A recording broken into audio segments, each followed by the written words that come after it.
যাই হোক, হরি বল, হরি বল। এবার বুঝতে পারছেন? আর এখানে একটা কথা যোগ করি, বুঝতে পারছেন? বক্তার শ্রোতার মধ্যে ফারাক নেই। শ্রোতার সংসারে যা যা ঘটে বক্তার সংসারও তাই ঘটে।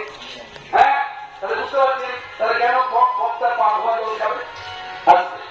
আপনাদের দেশে আছে কীর্তনিয়া, ইউটিউবে দেখা যায় বসে আছে বক্তা কীর্তনিয়া, আর মানুষের জন্য তাকে আনন্দিত হচ্ছে।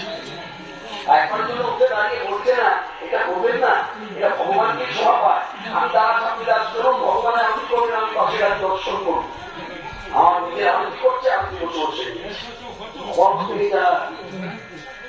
আমার জেলা কি ঘুমে কীর্তনের জায়গা, এখানে অনুভূতি আলাদা হবে, আনন্দ মনে হবে, সেখানে একেবারে নিম্নমান। যাই হোক, আপনাদের এখানে একটা শিক্ষা দিলাম এই পুরুষের মধ্যে, তাহলে বুঝতে পারছেন আপনাদের সংসারে যা যা ঘটে, আমরা এখানে বসে থেকে 7-6 জন আছি, আমাদের সংসার। অতএব আপনার আমার মধ্যে, আপনার আমাদের সবার মধ্যে কোনো ভেদ নাই। এখানে সকলের একটাই পরিচয়, সবার পরিচয় কৃষ্ণ দাস, কৃষ্ণ দাস, প্রভু একমাত্র কৃষ্ণ ভগবান। সেই কৃষ্ণ এবার চৈতন্য অবতারে মাকে প্রণাম করে যাত্রা করলেন। মা বলে চিন্তা করে দিতে, আমার অবিলম্বনা করে চৈতন্যের গৌরব নিয়ে চলে পণ্ডিত নন্দ নিত্যানন্দ না।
দেখুন, আপনি দার্জিলিং ঘুরবেন, আপনি নৈনিতাল ঘুরবেন, হ্যাঁ, বিভিন্ন রাজ্যে ঘোরার জায়গা, সেখানে যাবেন, তাতে আমার কোনো কথা নেই।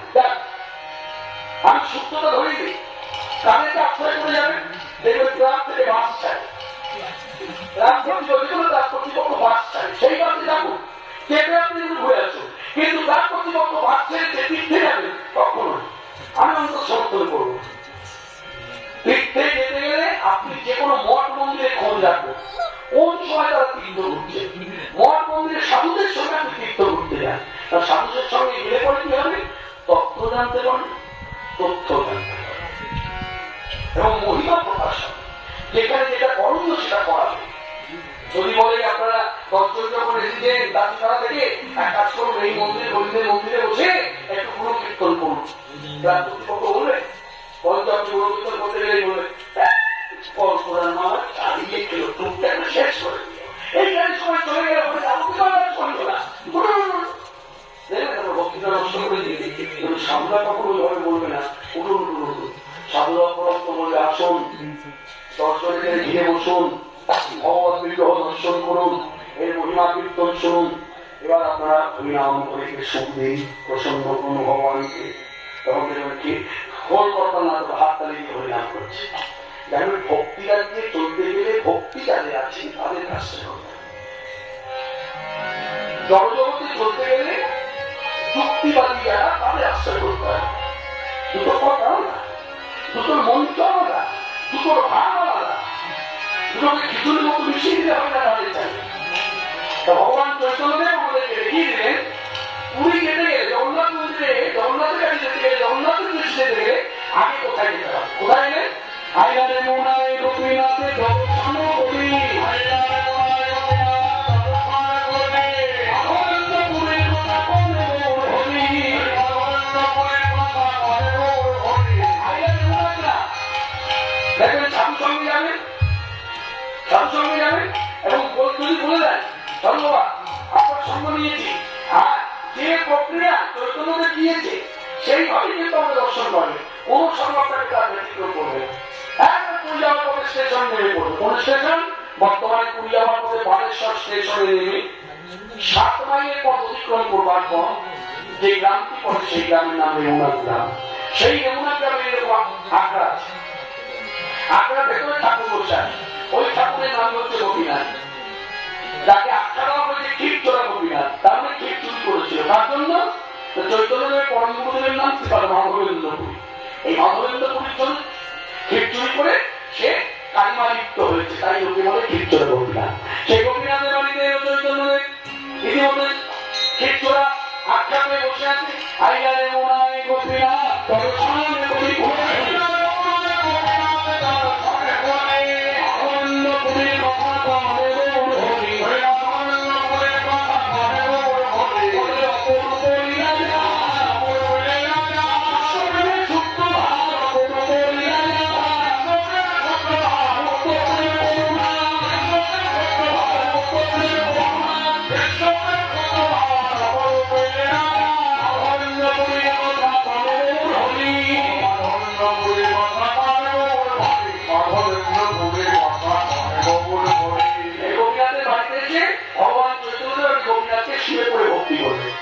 যেই শুয়ে পড়ে ভক্তি করেছে অমনি গোপীনাথের মাথায় ছিল চূড়া। সেই চূড়া একবার চৈতন্যদেব খসে একবার চৈতন্যদেবের মাথায় পড়েছে। চৈতন্যদেব আমাকে দৌড়া বসে কলম দিয়েছে করার সঙ্গে এই কথা দেখে এই কথা জানতে চূড়া পাইয়া মহাপ্রভু মান চৈতন্যদেব চূড়া পাইয়া মহাপ্রভু আনন্দিত মন আনন্দিত বহু নৃত্য গীত করিল লইয়া ভক্তগণ লইয়া বহু নৃত্য গীত। তাহলে নৃত্য গীত চৈতন্যদেব করছে সেই কথা স্মরণ করে আমরাও আনন্দ করব। কি গাইব? শ্রীরাধা মনোর জীবন হানবিল্লা বন্দন দেবা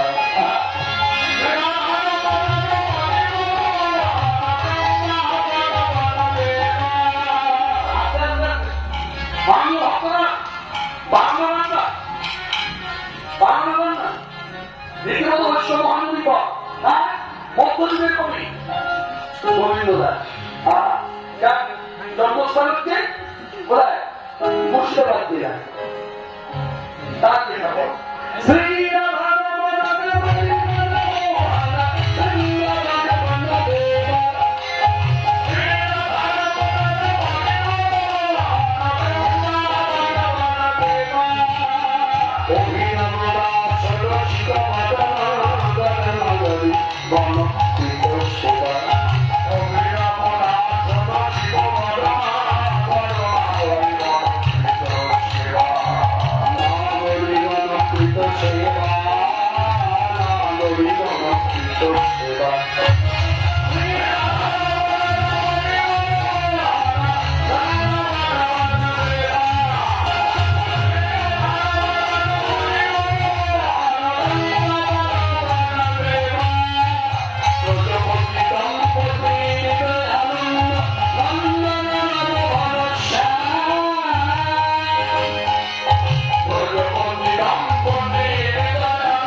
এই গোপীনাথের বাড়িতে বসে ভগবান চৈতন্যদেব বৃন্দাবনের আনন্দে ভাবিত হয়ে বলছে, শোনো শোনো ভক্তগণ, শোনো যেমন